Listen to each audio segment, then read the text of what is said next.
Guys, welcome to Better Bachelor. My name is Joker with a face for radio and a voice for print. Today, there's no other ways to call it. The women's soccer team steals the men's pay, but they say they do it for equality. Now, here's before we get too deep into this, this is how it works, okay? At least for the United States men's team. This is probably not all soccer teams, but the U.S. women's team was winning games. They were doing very well, and they had a different contract than the men's soccer team was. And they were getting really pissed because they're making less money. Now, if this was the same league, if this was the same, same business or same company, then yeah, you could say, hey, women are getting paid less than men. Not fair. We need to do something about this. But here's the thing. Women's soccer team, even though they won games and all this other stuff, wins a tenth of what the men's soccer team does. Women's soccer team learns a tenth of what the men's soccer team does. I don't know the actual stats on it because they're different. And the money that they receive is not based on winning games. Depending on the contract and bonuses and all that, it's based on advertiser dollars. And so if the advertiser dollars are different, then the pay is different. And so if the men's team brings in, I'm going to use even numbers here. They're not quite right. But if the men's team brings in $500 million and the women's team brings in $60 million, well, the women's team is bringing in 10% of the money. Therefore, they get paid less because they're not as valuable. You know, and I could give you lots of examples, but you guys get the idea. Well, this was from last year, and I talked about it at the time. After losing to 14-year-old boys, U.S. women's soccer team wants the men's pay. So they say, well, we're women, we're just as, but nobody wants to watch the women, or at least as much, because they're not as good. Matter of fact, I saw a video of one male soccer player running past and like yeeting out 3 female soccer players during a scrimmage. And people were laughing because the women they got embarrassed. They're not the same. Well, this is just out from the other day, yesterday or the day before. U.S. soccer team's woke double standard. And this is an opinion piece by David Cohn on the Daily Wire. The unions for the United States men and women's national soccer teams have reached a new collective bargaining agreement to equalize compensation rates for all players on both teams. This agreement comes 5 years after the women's national team signed their previous CBA, which at the time was heralded as an incredible achievement. Right. See, at the time they were happy, but when they realized they're making less and maybe they didn't sign the best contract that they should have to get the money, then they were pissed. See, it's a good idea if we make more. It's a bad idea if we make less. And if we don't make more, then we want to change the terms of agreements. This is just typical how women work. Even Megan Rapinoe stated, I think the Women's National Team Players Association should be very proud of this deal and empowered moving forward. 2 years later, the women's national team sued U.S. Soccer. So again, at the time, I'm proud. This is a great achievement. And we feel empowered going forward. 2 years later, we're suing you because we don't like the deal we got. Hey, bad on you. You can't blame the soccer teams. The reasoning, the U.S. women's soccer team desired all of the upside of the men's CBA agreement, such as higher bonus payouts, without losing the unique aspects of their deal, i.e. base salaries and health benefits. Again, good. It's so typical. U.S. Soccer Federation President Cindy Parlow Cone, no relation to him, the article writer, called this new CBA a truly historic moment. Historic, perhaps, but also nonsensical. We all must admit a simple truth. The men's national team has historically driven more revenue than even when they lose than when the women's team has when they've won. Society would rather watch the highest competitive most skilled players in the sports competing against others of the most skilled and competitive. And if you watch men's sports versus women's sports, you know that in the vast majority of men's sports, they are the best on the planet. Women are the best of the women, but they're not the best of the planet.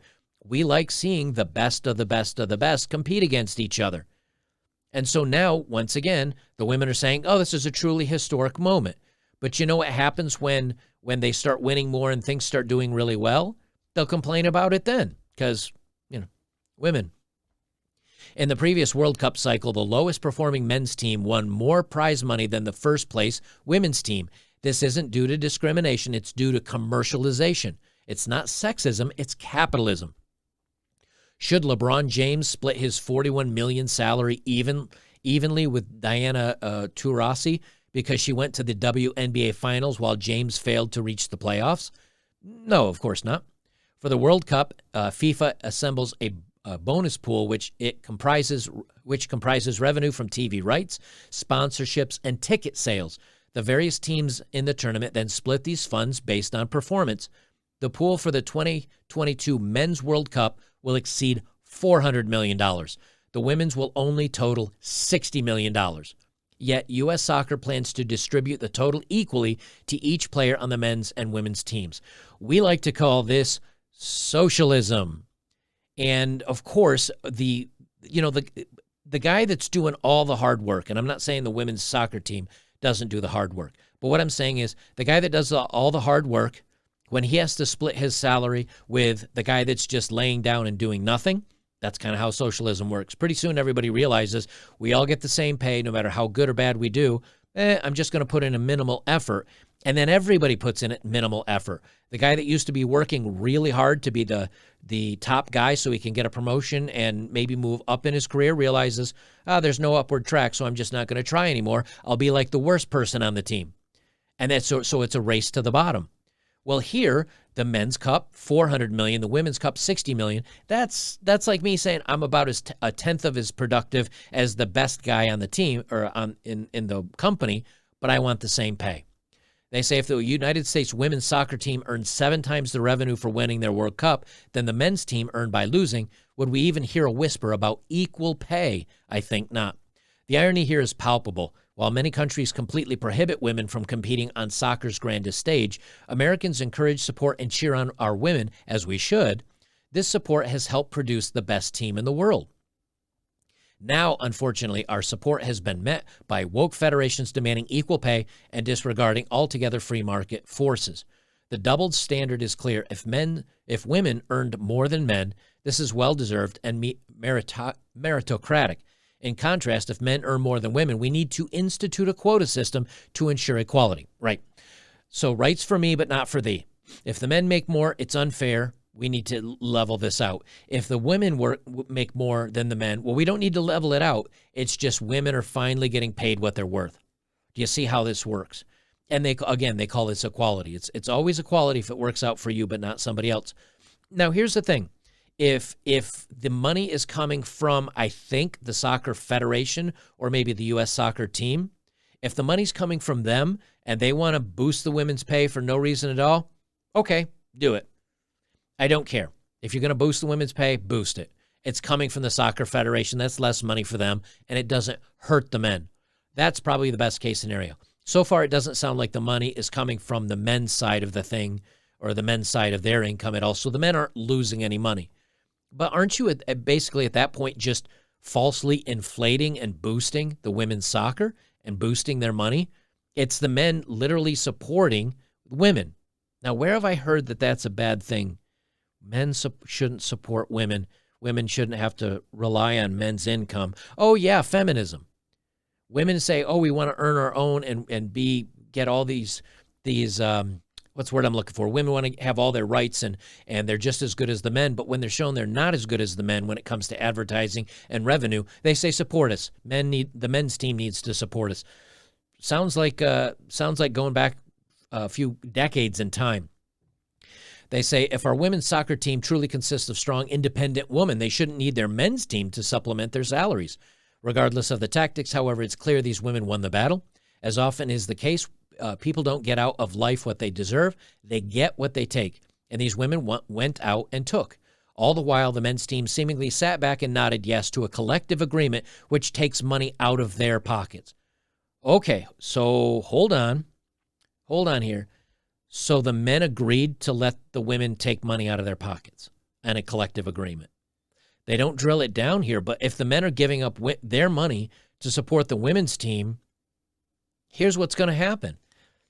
The best soccer players in the United States will look abroad and they will try out for foreign teams They will try to play for other countries first. Then, if they're not good enough for that team, then they'll stick around and play on the U.S. men's soccer team because they say, okay, I don't get paid as much, and some of my salary is going to go support the women's team, but at least I'm playing professional soccer, and at least I'm making some money. But the best of the best players, they're not going to put up with this. They're going to say, hey, I'm going to go where the money is, and I'm not going to have some of my paycheck taken to support the women. I'll go play for another team. This only makes the men's U.S. team weaker, in my mind.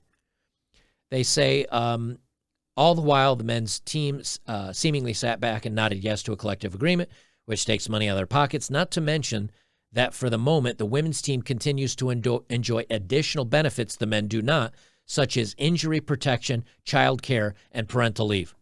So, jeez, how unbelievable. Let me finish this off here. So when I'm asked if I believe United States men's soccer will ever be competitive in the World Cup, forgive me when I laugh hysterically. If you fail to fight when someone takes your meal ticket, how can you fight competitors? In closing, be grateful. Don't be a wimp. I can't say that word. The United States of America is a country which values the dreams and ambitions of our women. No, it's not perfect. And yes, blah, blah, blah, blah, blah, blah, blah, blah, blah. All the things so people don't attack me. So here's the thing.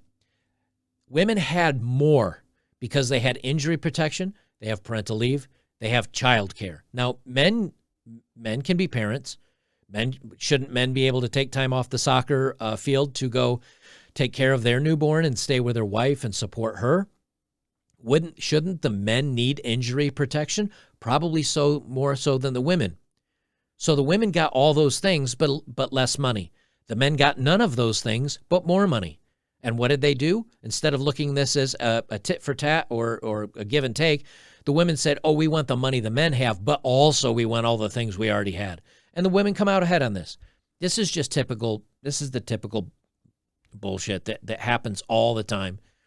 And you know what? The U.S. men's soccer team deserves it. If they're not even going to fight for their rights or to keep their money, and they say, yeah, go ahead and give it to the women, good, you deserve it. You deserve to lose your money. The best players will go overseas. The U.S. men's soccer team will continue on track to be crap because you'll lose the best of the best, and you'll get the guys that are only worth, you get what you pay for. I'll just say that. Guys, if you like my work, make sure to jump over to betterbachelor.locals.com. 50,000 other members over there. You can become a member today. It's free. You can read the forums. It's free speech forums. We got links to men's issues and politics and health and a bunch of other things. Or you can become a supporter today for $5 a month. And $5 a month, become a supporter. You can write posts and forums. You can post. You get access to special content. You think I'd plan this out a little bit better, but I'm just talking off the top of my head. So join us over there today.